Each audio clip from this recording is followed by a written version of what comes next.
you to No Nonsense Nonprofits. Hi, I'm Sandy Ray, founder of Sandra E. Ray CPA, where we alleviate financial headaches so that you can create a bigger impact. Today, we're going to be talking about creating an effective financial plan for your nonprofit organization. I think this is really timely in the fact that we've got some stuff coming up that we're just uncertain about some things. So I just want to make sure we're all ready for what's to come. Nonprofits, like other organizations, face challenges, but ours are unique in that we have funding challenges, we have budget management challenges, and we have compliance challenges. Like many for-profit industries, our compliance challenges are different than theirs, but we are unique in that way. So I would like to just talk about having a clear financial plan and how essential it is for our organizations, for their stability, being able to manage our resources, and even grow our mission. So the first question is, why does your nonprofit need a financial plan? The financial plan is the backbone of operations. It helps us set realistic goals, track our income and expenses, make informed decisions. We can use it to build donor trust, and obviously it supports the long-term sustainability of our organizations. So how do you create a financial plan? The first thing that you need to do is to understand your model. You need to identify your revenue streams. Are you dependent on donations or grants, program activities, membership dues, investment income? And I want you to look at your expenditures, and I want you to do some projections on your expenditures. I want you to look at past performance and look at the strategic goals that you and the board have set for the organization. So look at those past performances. Where are there areas that we can improve upon? Are some things changing? Are some things going away? So we're going to look at the strategic plan.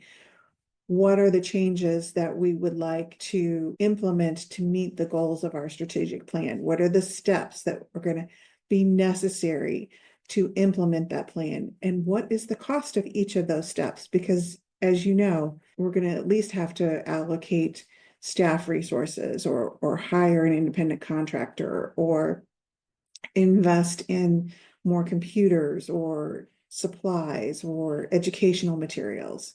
So everything is going to come with a cost. Another thing I want you to do, and you may not feel comfortable with this, is analyze your market trends and your community needs. You really need to stay informed on what's going on in the market and any economic shifts that are occurring. So you may need an expert in this area, a financial advisor, an investment manager. You may even need an advocacy expert so that you have a way to be informed about what changes are happening politically, especially now. But you may want to have those expert advisor relationships already built. And if you haven't, reach out to some people and build those relationships. This will allow us to adjust these challenges that we're facing and turn them into opportunities. And the only thing I can say here, not knowing what's coming down the road, is be creative. Creativity has always turned challenges into opportunities. And so just be open-minded and see how you can pivot in the midst of those challenges. One thing I want to talk about, and it seems to be a dirty word sometimes in nonprofit organizations, is overhead expense. Programs would not exist without a management team, a place to conduct business, or even basic needs like computers. So we need to really be transparent about what our salaries are, what our rent is, what is our technology cost, what are our other administrative costs. And I want you to allocate those costs to your programs. Use a good statistical basis. For example, if we're looking at computers, how many computers are designated for a specific program? We're going to take a percentage of those computers to total computers and apply the computer expense as a percentage to that program. It's every type of expense may have a slightly different statistic that you're going to use, so that you want to pick some really good statistics and make those allocations on a regular basis, if not monthly, maybe annually. But this is the only way to come up with the true cost of your program. If you haven't done this already, I want you to implement an organized accounting system. Move away from your manual systems and your Excel spreadsheets.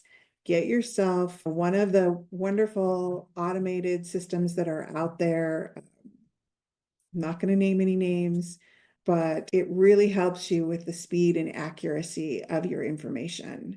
And if you can integrate your donor management system with your accounting system, so you don't have to do double entry. We've talked about this kind of stuff before. I really want to get quick information. I mean, accountants are always looking backwards, but we're using that information to look forward. And that's the whole purpose of this talk today. So the quicker we can get good historical cost information, the better decisions we can make for the future. And speaking of making decisions for the future, I want you to project your income and expenses. I want you to create pro forma financial statements, which just means projections of your statement of activities, your statement of financial position, and your cash flow projections. Having these in your back pocket will help you ensure the liquidity and long-term financial health of your organization. I want you within this to find a way to build reserves, not only to be used in the future if something happens, but as a way to develop some investment income and provide another income stream to your organization. I want you to evaluate your assumptions and conduct a risk analysis once you have all this other stuff done. Look at different scenarios. This is where you do your what ifs. What if it's in a perfect world, everything happens, all the flowers come up, everything bears fruit, we have all the income that we could want. What does that budget, or what does that projection, or what does that financial position look like? Then I want to make sure that you do something that's probable. What is most likely going to happen, in your opinion? Because really, that's what these projections are about. What is our best crystal ball? The more information that we have, the better our projections are going to be. And then what if a disaster happens? How are we going to pivot? What if we have no income? What if donations go away? What if a grant goes away? What are we going to do in that situation? Do we have to stop programs? Do we have to lay people off? Do we have to find a new location? Maybe sell some assets? What is it that we're going to do in pivoting for our organizations? Now, with this financial plan, we can foster transparency with our donors, our volunteers, and all of our supporters. Using this plan, we can build trust with our donors by regularly updating them with financial reports, statistical metrics that help us show the impact in the community. Now, you can do that on your website with more regular updates or blog posts, and you can do that with annual reports. And I want you to track your progress and update your plan on a regular basis. Revisit the plan at least annually. Make revisions as needed. Maybe something happens and you lose a grant in the middle of the year. You have the building blocks for making that pivot and editing the financial plans slightly, updating it, and being able to make that decision with your board. And it will happen much quicker because you have that plan in place. Now, let's talk about an example of a financial plan. We're going to have revenue projections, which are realistic income goals based upon the past and funding trends for the future. Also, consider the probability of success. If you're writing several grant applications, you know you're not going to get them all. So take that into consideration. It's like maybe have that. This is where your scenarios come in. If all the grants come in, this is how much money we have to work with. If none of the new grants come in, this is how much money we have to work with. What's most likely to happen? That's probably the one that we want to work with. And we can always amend the budget later when something does actually happen that's material. I want you to do an expense breakdown, analyze your costs, and have a clear allocation methodology for allocating overhead to your programs. In these projections, I want you to plan for growth and risks. So hope for the best, plan for the worst, that kind of thing. So I want you to do both. And again, this is where your scenarios come in. I want you to include a surplus in your organization. Not for profit does not mean that you don't have excess income, that you don't have cash in reserves. The most stable nonprofit organizations have reserves for 6 months to a year, if not more. Or they have endowment funds from which the earnings are supporting the mission of the organization. So nonprofit does not mean that you're poor, that you don't have reserves to cover. We all know this is basic financial planning, even for you at home. A certain percentage of your paycheck needs to go into savings for the future, that retirement account. I really like a 5-year projection. And yes, it's hard. And the further out we get, the less likely that 5th year is actually going to come to fruition.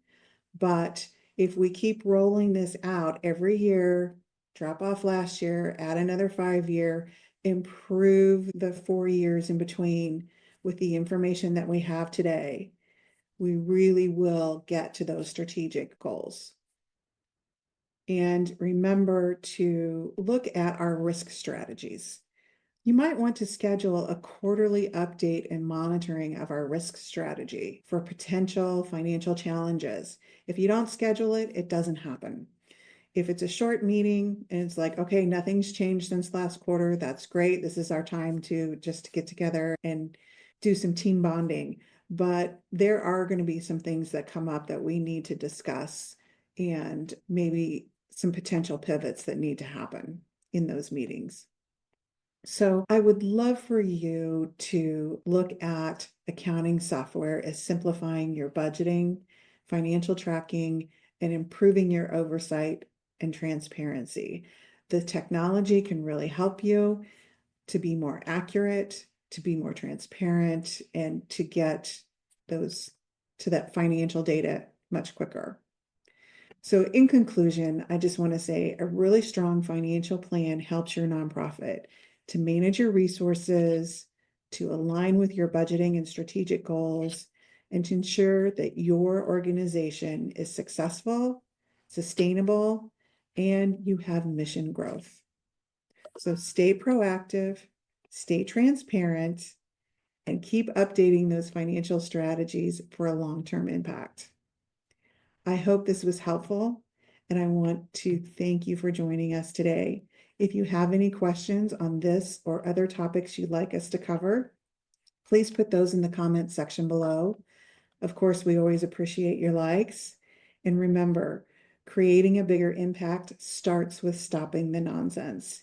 If you're dealing with nonsense in your nonprofit organization, we'd love to help you cut through the noise.